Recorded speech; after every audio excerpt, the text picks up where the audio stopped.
Welcome to the Marketing Corner, hosted by Shawn Campbell, and we are thrilled to have you with us today. Whether you're an aspiring entrepreneur, a seasoned small business owner, or a marketing pro looking to sharpen your skills, you're in the right place. We're all about bringing you the latest insights, strategies, and real-world advice to help you thrive in today's competitive market. Thank you for tuning in. Let's get started. Here's your host, Shawn Campbell. Good Saturday afternoon. Welcome to the Marketing Corner. I'm your host, Shawn Campbell. We got a full house in the studio today, thanks to the co-host, Jose Oliver. Good morning, Shawn. Who did you bring? You brought your son, Sam. It's a pleasure to meet you, Sam. Sam's in studio. He's not on mic, but he's going to be taking photos and rooting us on today. Listen mode only. He's a very handsome young man. There you go. You did very well. He didn't skip the generation. He did not skip the generation there. He did not. And you brought not one guest, but two guests. I'm so excited, Shawn, because today I invited Howard Stewart, who has become a good friend of mine. Yeah. He is a CEO of AGM Container Controls. And he invited his good friend, Matt, as well. Matt Williamson. Who's kind of hiding in the corner. When you're watching this on the podcast, on YouTube or Spotify later on, he's that gentleman here in the corner. He's, more handsome than all of us put together, so we kind of put him there, not to steal the show. Correct. Yeah, thanks for taking the hit, Matt, on that one. Appreciate that. But what I love about our shows most of the time is, and if you're new to the show, new to the Marketing Corner, it's meant to provide value and information for local small business owners, entrepreneurs, aspiring small business owners. But a lot of the times, I just don't tap into my own network, right? With our co-hosts / sponsors as yourself, Jose, we tap into your network just as much as more than mine. So a lot of these conversations with our special guests are my first interactions, right? Which is all about authenticity, all about all of us kind of sharing our vulnerabilities, our experiences, our highs and lows. So thank you, Jose, for bringing Howard in, for bringing Matt in, for bringing your son in, because this is going to be a special show. It is going to be fantastic. So thank you, my friend. It is going to be fantastic. Thank you, Shawn. Thank you for allowing us to be here. And the first time that I met Mr. Stewart, I was in awe. And I kept on learning, every month that we get together, I keep on learning about fantastic things that he does at AGM. But at the end of the day, what really matters is today. What happened back then that is taking Howard to be today. So, Howard, would you mind introducing yourself here with the audience? Not at all. Well, you've already got my name and the name of my company. So AGM Container Controls is a local manufacturer here in Tucson. We have at present 138 employees, and we've been around for 55 years.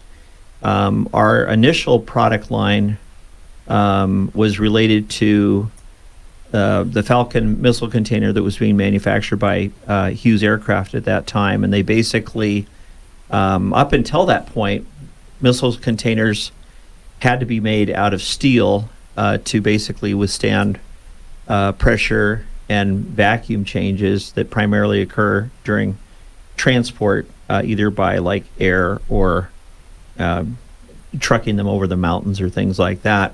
So basically, a predecessor to our company invented, his name was Harrison Browning, and he invented the first breather valve for containers. That basically enabled containers to start being made out of fiberglass and aluminum. So why that's important is because those latter two products are both approximately a third lighter and a third less volume than the steel containers need to be. So all of a sudden, when it came to transport, you could save a significant amount of money based on the fact that you could load, trucks, or even putting in warehouses, you could load a lot more of these into the warehouse. So we actually think that we probably have saved the U.S. government billions of dollars over the years that we've been in existence. So from there, it turned out that these we got into other sort of like related products that had to do with controlling humidity in particular, and that led us to start putting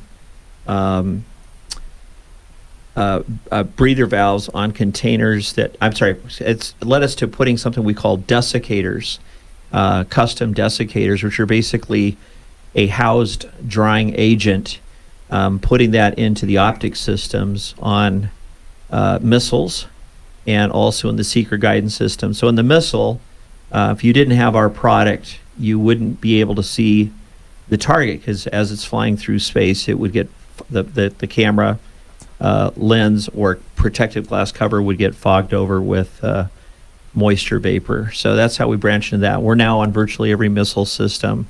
Other things that our products are on that I think are kind of interesting is we're on the International Space Station, so I think we have like 3 parts that help control that environment. But we're also like on nuclear facilities. So basically, we have a product that goes directly on the I'm having a senior moment here. The part that's so dangerous in the nuclear reactor. Yeah. What's it called? The reactor? Anyhow, no, it's not the reactor itself, but it's something that gets it has to do with controlling, I think, like temperature in nuclear plants. Anyhow, we have a product that goes on this that basically makes sure that part is doesn't break, and because the fuel rod. Thank you. So it's installed on the fuel rod, or shipped in. The fuel rods are shipped with this product, which basically ensures that the fuel rod, if it were to crack or break or something, that they wouldn't be installing a faulty fuel rod into the nuclear reactor, which I've been told is somewhat problematic. Not a good thing. So All this happening in Tucson, by the way. Did I need security clearance to be on my own show today, Jose? I don't know. I'm learning myself. The good news for U.S. citizens. U.S. citizens here. Well, anyways. I'm thinking about it. We have another product that's kind of cool because it basically with these forward missile systems that we have, like the Titans, that are protecting us from missiles that might otherwise be coming from adversaries, and but there's a gas that basically is involved with these missiles, and it's odorless, so that our product can detect it though, and can sense it, and can basically alert sailors or soldiers who are operating these missile systems that they would be in danger because of leaking gas. So anyhow, besides that, we've branched over the years into wheelchair lifts that are basically used in public facilities like schools, convention centers, hotels, casinos, churches, and they basically enable us to people with disabilities to access either stages or elevation changes in such facilities. And then lastly, we have branched into a new product that we call the Omeo. It's a wheelchair that's based on Segway technology. And the person doesn't require any like hands or arms to or operate it, but they can simply control the movement by leaning their body forward, backwards, or sideways. And we're in the process also of working with another local company, Marcus Engineering, to get us to the next generation, which will be just a super product that we think will win FDA approval. Exactly. The amazing part of this, Shawn, the reason that I asked Howard to come is because all this is happening here in Tucson. Yeah. So Tucson, we are very familiar. Arizona. Most of folks out there think Arizona is Phoenix, right? That the big organizations go to Phoenix, but very big things happen here in Tucson, such as Howard is describing, and some other ventures like Marcus Engineering, who is doing fantastic as well here in town. So I believe we are very short to go to commercials. We got about a minute. In the next segment, Howard, I do want to get into, your culture, your growth, and leadership, and and how, Jose, have you been a part of that? I'm assuming you have, right? So, we'll dive. Thanks for sharing all about your products, and you're right. We've laid a tremendous foundation on who we actually have in studio. It is tremendous, right? So, but we'll get into more of some of the ins and outs of your leadership styles, your culture, how many employees you have, some of the ins and outs of somebody who's looking forward to building a business at this magnitude. I'm going to ask you for some advice. What are some things you did well, and what are some of the things, well, you kind of maybe fell on your face a little bit, if you don't mind. Sure, if you don't mind. Yeah, So, be happy to yeah, reply. Yeah, but thank you all for listening to Marketing Corner. You can watch us on TikTok Live. You can call 520-790-2040 with your questions. Welcome back to the Marketing Corner. I am your host, Shawn Campbell. If you have TikTok, you go watch us on TikTok. It's Shawn.Campbell.cmo, Shawn.Campbell.cmo. We're going to be experimenting with TikTok Live here for a few months and see how we do that. I love it. I love TikTok, and I'm not going to do any dancing on it anytime soon, but tremendous platform. And if you have any questions, you want to call in, it's 520-790-2040. Co-host today, Jose Oliver, and special guest Howard Stewart. You got some more questions lined up, Jose. Oh, a lot of questions, Questions. Shawn. And once again, these are conversations that I have had with Howard in the past. And one thing that I like a lot about his story is vulnerability that he shows when he talks about who he was back then, who he is right now. Mm-hmm. And one of the questions, Howard, that I have for you that I want to share with the audience is also, can you take us back when you were young, when you were, a teenager, and you're asking to go back 3 years. Okay. Yeah, correct. And what was your thought process, if you will, back then? Can you let us know, because it is very easy to say, okay, this is a good organization right now, and we believe leaders came as leaders all the time. Can you let us know more about you in the past? Well, my parents started AGM back in 1970, and I actually started working there in 1971. So I was a 12-year-old, but I was working full-time. Minimum wage in those days was $1.40 an hour, and I was paid $1 an hour. And when the other employees found out how much I was making, I'm sure most of them thought I was overpaid. So I went on and worked there, through my teenage years. But frankly, I had no interest long term in working in the company. I frankly, back at that time, found it kind of boring. And but somehow my life has ended up sort of revolving around that, that initial experience of coming here.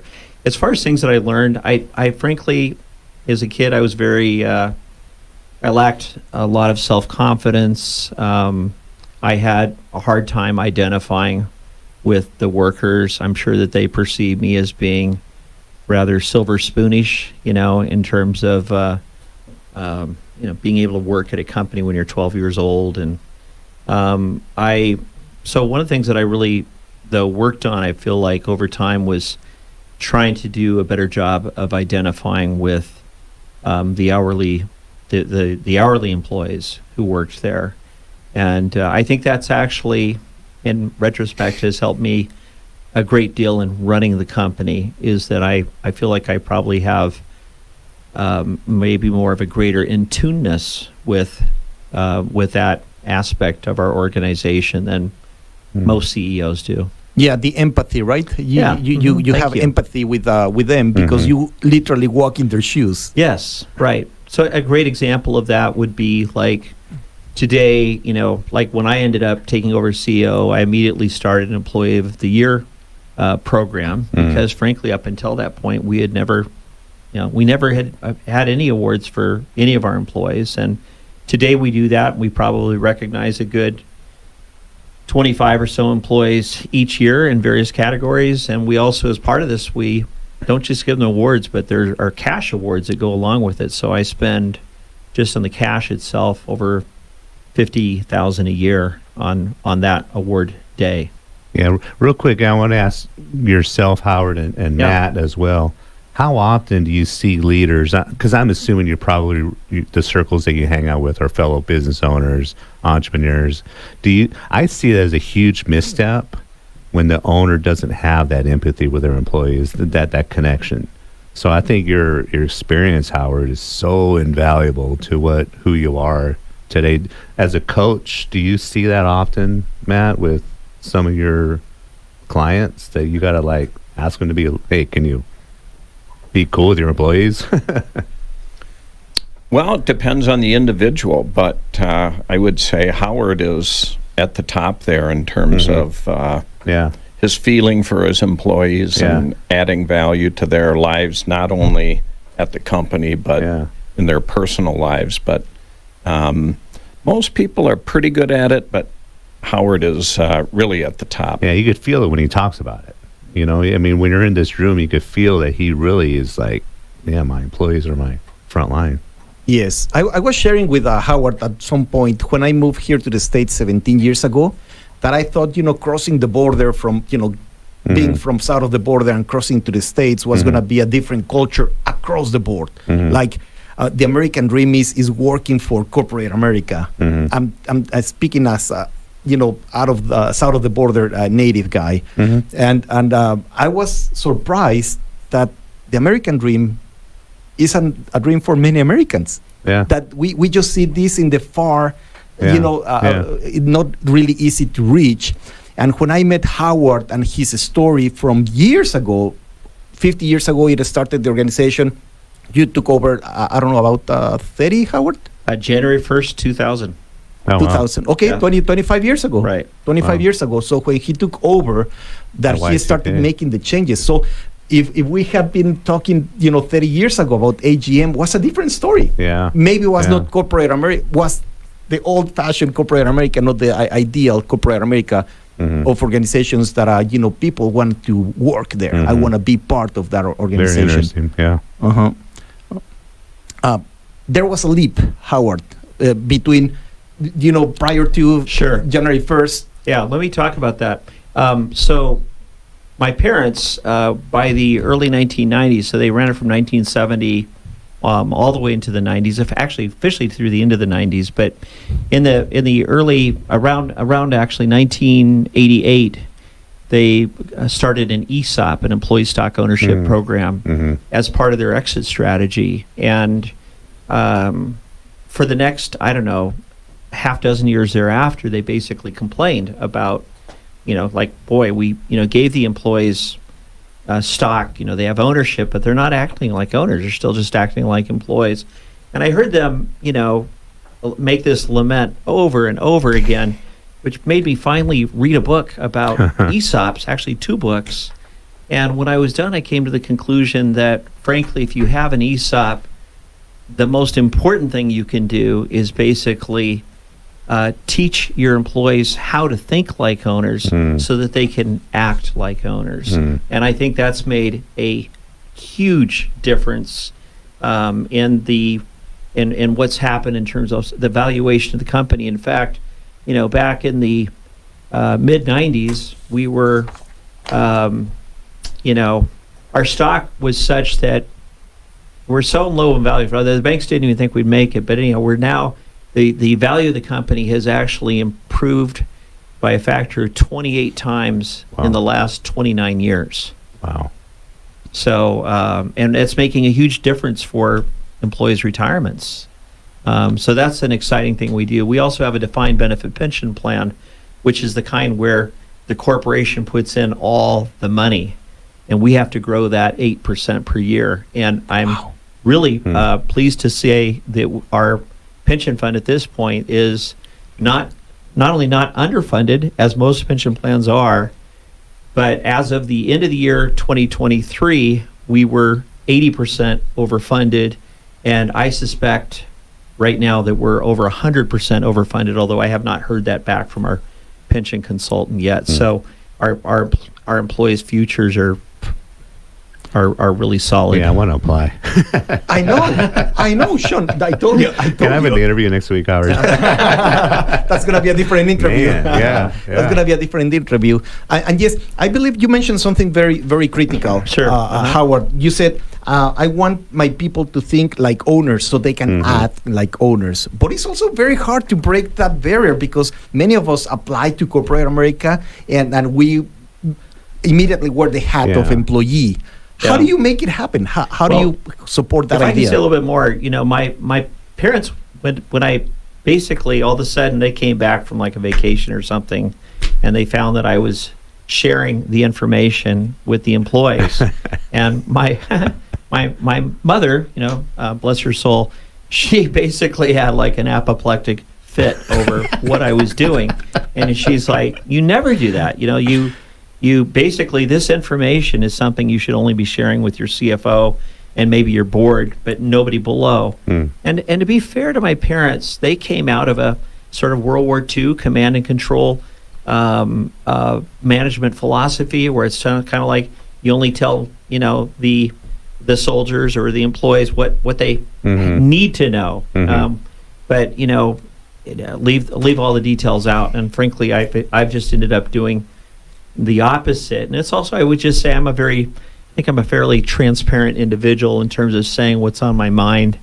And so that's how I basically have ran the company. And, my parents struggled with my leadership for probably up to about the first eight or 9 years. And then in 2009, we ended up being recognized by the U.S. Chamber of Commerce as America's best small business. Wow. There were nationwide. There were 4,500 other companies that competed for that award. And I took my parents back to Washington, D.C., not knowing whether we would win it or not, but it was now down to just 7 organizations. And, my father had told me, like, he jumped up and screamed, "Yowza," when he was 82 years old. And actually, his feet left the ground. Yowza, when that happened. He couldn't believe that a company that he and my mother had built had gotten this recognition. Wow. Yeah, exactly. I can only imagine, passing on the baton, and then you believe that sometimes the one taking the baton now is gonna, keep on running. But when you see that it's going even higher, on a steep climb as well. Right. And I can only imagine the excitement that your father went through. So Shawn, we have more topics to talk about with Howard and certainly Matt. Hopefully you can jump in as well, give us some perspectives. But very excited to be here. Yeah, we got about a minute until the break, but I would imagine we'll get into this next segment, Howard. But I bet employee retention's pretty good where you're at. It's outstanding. Yeah. We're basically we're at around 15-16% turnover per year. Jeez. For the last 3 years, I think. Yeah. So outstanding. And frankly, a lot of that's been due to retirement. I'd say probably a quarter of that's been due to retirement. Yeah. Yeah, incredible. So you are listening to the Marketing Corner. You can follow us on TikTok right now, live as well, at shawn.campbell.cmo. We've had a number of people join on TikTok. It's been pretty cool. If you have any questions for any of us here, it's 520-790-2040, 520-790-2040. You are listening to the Marketing Corner. We'll be back in a few minutes. We're back in the Marketing Corner. One more half of the show to go. This has gone by very, very fast, Jose. There's so much tremendous information Howard's bringing to the table for us, and we're just kind of talking off air right now. I'm getting chills listening to you. So yeah, we got to invite him again. Shawn. Yeah. I mean, there's too much that we can learn. One of the things that I like about Howard is that he is very open to talk about failures, as he's very open to talk about cases of success. Speaking of cases of success, Howard, I know one of the things that actually is very innovative at some extent because it's readily available for all the organizations in the U.S., but something that you put into practice is reimbursement for education. Right. That is one of the values of the organization, and you put it into practice. Can you let us know more about that? Of course. So for your listening audience, Section 127 of the IRS Code basically permits businesses to provide college tuition reimbursement to their workforce in the amount of $5,250 per employee. And that's I think, available to even nonprofits to do this. But to the best of my knowledge, very few businesses utilize it. And if they do so, they do it in a so-called judicious way, where it's kind of like, hey, Frank and Susie, from your department there, we want you to go back to school and get this and do this, but kind of like don't tell the other employees about it. So for me, my path, when I came to AGM, I was shocked how few people had any college at all. I think we had probably like 2 people with 4-year degrees and 4 people like with associate degrees. And I started talking to the employees like, hey, I found out pretty quickly all of a sudden that this Section 120 existed, and would try to encourage AGM employees to go to school. And initially, I encountered a lot of resistance for various reasons. From who, Howard? From the employees themselves. They just didn't really feel like it was, they felt like, well, for one thing, they would have to put out their own money. And, they may or may not get that, reimbursed. It has to do with, reimbursements for typically for companies reimbursed based on things like the number of credits and the grades and things like that. And you don't necessarily get full reimbursement. So what I've done over time is basically, as I figured out all the different areas of resistance, as I've tried to address every such area to the point where today, in around 2015, I met with Chancellor Lee Lambert, and I think I was at that point up to maybe like 8 or 10% of the workforce was in college, and I was wanting to learn more from other companies. So I asked Chancellor Lambert in a staff meeting with his key staff, what other businesses are kind of doing what we're doing, and where I can learn from them. And Chancellor Lambert just, kind of slowly shook his head, and he said, Howard, he said, to be honest, he said, we don't even know of any other company your size here in Tucson where even 5% of the employees are in college. So you are, the trendsetter. Since then, we've had as much as 27% of our workforce in college in a single year. Wow. And I'm going to talk about that year because I know some specifics about it off the top of my head. It was 2019. The 27% represented 34 employees. They took an average of 3.8 courses for a total of 124 courses. The whole thing cost AGM $50,000 before we got the tax advantage. So when all is said and done, it might have cost us like $35,000 or $40,000. I mean, frankly, that's not even 1% of our profits for the year 2019. So of course, I think this is an awesome thing. Plus, my employees are just getting smarter and smarter. For a manufacturing company like we are, I think we probably have one of the most intelligent workforces. It's really quite astounding, and it's been it's easy to do. The employee, and by the way, as they do it, the way I've worked it out, I've incentivized the employees whereby, as they complete each course, when I get to the next performance review, I give them additional wage or salary increase based on the courses that they've completed. So I'm looking at things like credit hours and grades and relevance of the coursework, but almost everything they're taking is fully relevant, in part because they're working in a manufacturing company. Is that mandatory that it has to be relevant, or what if they just want to study? They can study whatever they want. Nice, I'll give you a good example. Yeah. I had a young lady who wanted to be a nurse, and I have another one with me right now, wanted to be a nurse. And my feeling is, I think all of us, to be actualized, we need to figure out what it is we want to do with our lives. Right. And this is something that all of us business owners should be doing. And I really think it should be whatever the employee wants to study. You only get to go around once. So I want my employees to be passionate about what they study. Now, frankly, to be honest, maybe 95% are doing something affiliated with our industry. And it doesn't mean that they're studying engineering or manufacturing. It may be like, marketing or accounting or, graphic design or, I've got employees doing all sorts of things. And the cool thing is they those who are doing the college stuff are typically seeing their salaries and wages grow at roughly double the rate of what the other non-participating employees are doing. Oh.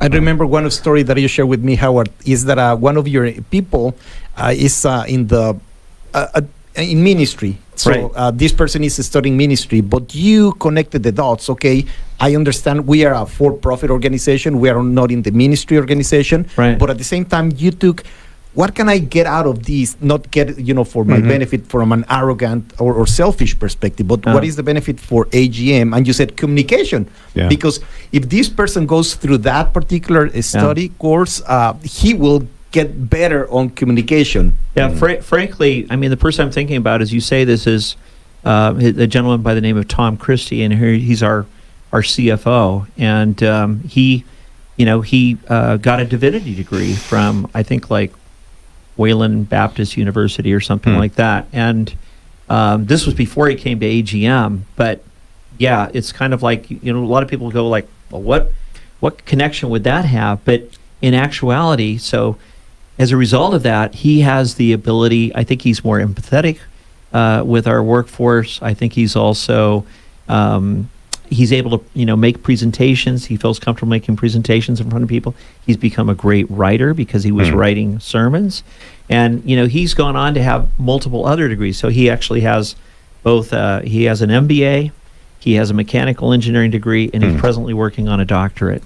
He's your CFO? He's my CFO. Okay, I think I might well have the smartest CFO in Tucson. Don't anybody steal him from me. I know, you gave the name. I don't think he's going anywhere. No. I don't think he's going anywhere. So I'm always, in awe of all these experiences, Shawn, when I speak with Howard, because he is facing challenges internal. So sometimes his own people is saying, why should be educated? But the other challenge, Howard, is how can we help spread the word of the benefits of what you do?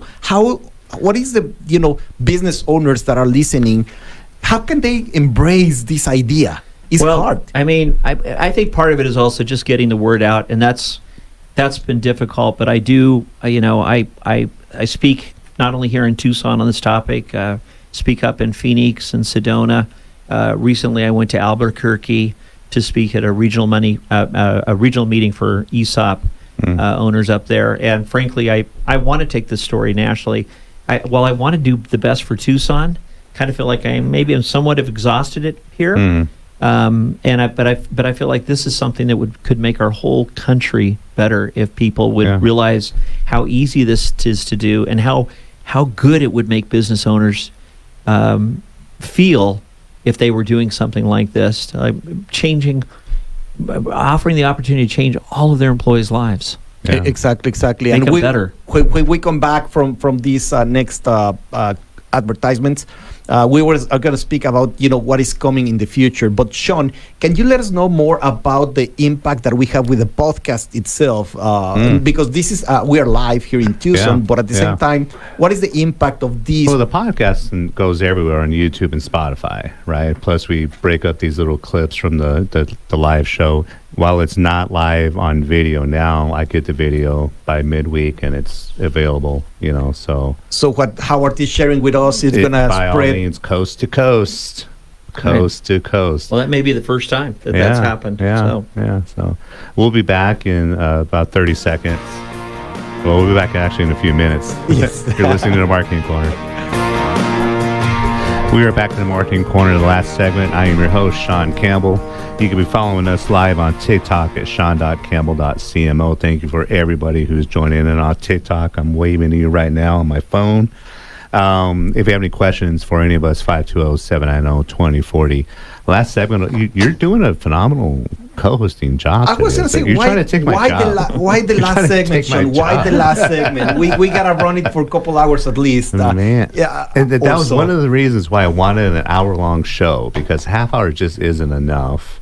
And more times than not, this full hour just goes by really fast. But before we get into back to Howard, as always, I want to thank John, our engineer, today for guiding us through the show. All the sponsors: Bill Netherton from Professional Bartenders, my buddy David Bradley, Medicare A to Z, Candace Eaton, Seaton Photography, Danny McPadden, Last Bridge Media, Juan J.D. Delgado, Roofs Are Hot. Of course, Jose Oliver in studio today with Awakening Minds LLC, Mo Russo, executive and business coach, and the newest of the sponsors, my buddy Robert Callison from E-Force Marketing. Thank you all for your support. Next week, we do have Juan J.D. Delgado and Martin Lopez in studio next week, so be sure to join us that. So take it away, Jose. Oh, no, thank you. I'm going to go home right now. I know. I'm going to spend time with my son. I know, and we gotta have Howard and Matt again here at the show. One of the things that I told you, Shawn, from early stages on our relationship is I told you I gotta bring Howard because every time that I listen to him, he does not speak from a selfish perspective. He always is looking forward. What is that I can do for this community? What can I do for this state? What can I do for this country? So he's forward thinking. It's always about community, but a community, nationwide. Yeah. Speaking of Howard, can you let us know more where your heart is about all this idea of education? Because I really believe I support that idea. Probably because my background, engineering, MBA, the whole 9 yards. But I know there is a lot of people that they don't need a degree to be successful. I'm fully aware of that. But I also agree that education helps us increase our level of awareness and be creative and so on. Almost all of us have the ability to go to high school, through high school, and graduate from high school. But at this, point in time and throughout my entire life, college is just something that, frankly, in most cases, you need to have the money to go to school. Nobody's going to, like I said, virtually any other business is not going to make that available to you. And so in my mind, over time, I have basically evolved the philosophy that college really should be not just a privilege, but it should be a right. And I think that would be best for our society because so much of people's success in life, in terms of like financial success in life, and maybe also in terms of being able to do what they're passionate about, really depends on whether or not they go to college. So that's why I feel really strong about this. And like I said, it was one of the people that I have felt the best about was this young lady who wanted to go into nursing, and I helped her over a 6-year period work towards that nursing degree. To my knowledge, she's now working at Tucson Medical Center in the emergency ward. So, she possibly has helped save my employees' lives, and maybe someday she'll even save my own life. But more important, she's out there, she's in a key important position, and she's helping make this community a better community because she is out there saving lives. One of your ideas, Howard, and this is connected to what you just said, is your responsibility as a CEO is having the right people on the bus. Yes. Making sure that they are in the right seat, but you are also aware that it's just for a season, could be just for a season, and you want to make the most out of that season. In this case, bring benefits to AGM, but you are very focused on bringing benefits to them. So the time that we are here together, I want to help you succeed. Right. Yeah. I mean, frankly, if your employees are happy, if they're in a good place, that they're working at a place where they feel respected and even honored, they're far more likely to give you their very best. And again, with our employees, because they can see that the value of the company is almost every single year increasing year over year, and that that's going right into their retirement. So frankly, I really think that we get our employees best, and when we need them to work overtime, most of them are quite compliant in helping us out that way. And when we need, salary people to just put in extra time, to get projects done, and they do it because why? Because they know they're not just there for the paycheck. They are there for basically success in life by staying with our organization. Exactly. And the average employee, has been with our organization at this point about 8 years, but that average recently went down when 2 years ago I hired, an extra 25 employees. So when you do that, it actually reduces the average. But sometimes I've had it over 10 years of average employment length. When I was at your office, at some point, one of your people came to celebrate something with you. Right. And you told me that he was in the 42nd year anniversary. Yes. Oh, Actually, Wow. I have two employees right now. One is one is going to be retiring this year in September at 44 years, and the other one at the end of the year at 45 years. Wow. So they saw changes. Yeah. They saw changes. Yeah. Shawn, one of the things, once again, I get with Howard every month with a network of CEOs. And honestly, all of us listen intently to what is Howard sharing with us. But one of the things on one-on-one that we had, Howard, you and I remember vividly when you told me, success, I am successful. I know that. Once again, he's not a selfish guy. He's not speaking from an arrogant perspective, but from an acknowledgement. He said, I know I am successful, but it doesn't satisfy me anymore. I'm looking for significance. Can you build up on that, Howard? Yeah. I mean, I have been blessed in life in many, many ways, and in part with financial success to a large degree. But frankly, that gets kind of empty, if that's all that it's about. And I wouldn't still be working at AGM if that were the case. What's really enjoyable for me is to help others move towards financial success and freedom for themselves. And again, finding their passion, whether that's something that will benefit AGM or something else. And likewise, when I go out and talk in the community or in another community, I'm hoping to so much about of what life is about is again translates into what you're able to do for your career and everything. So I guess I would like to say I'm trying to help people find meaning in their life. And yes, and while running a company, so it's that's what I enjoy, and that's what I try to be about. Exactly. Matt, I need you to take the mic just for a few seconds. The main reason is, actually, would you mind introducing yourself with the audience so they are aware of your background? Just keep it as simple as you can. Sure. My name is Matt Williamson. I am Howard's executive coach. We've been working together like that for probably 5 or 6 years, and I do that part-time. I was with one company for almost 37 years, started as a salesperson and ended up as president of the business.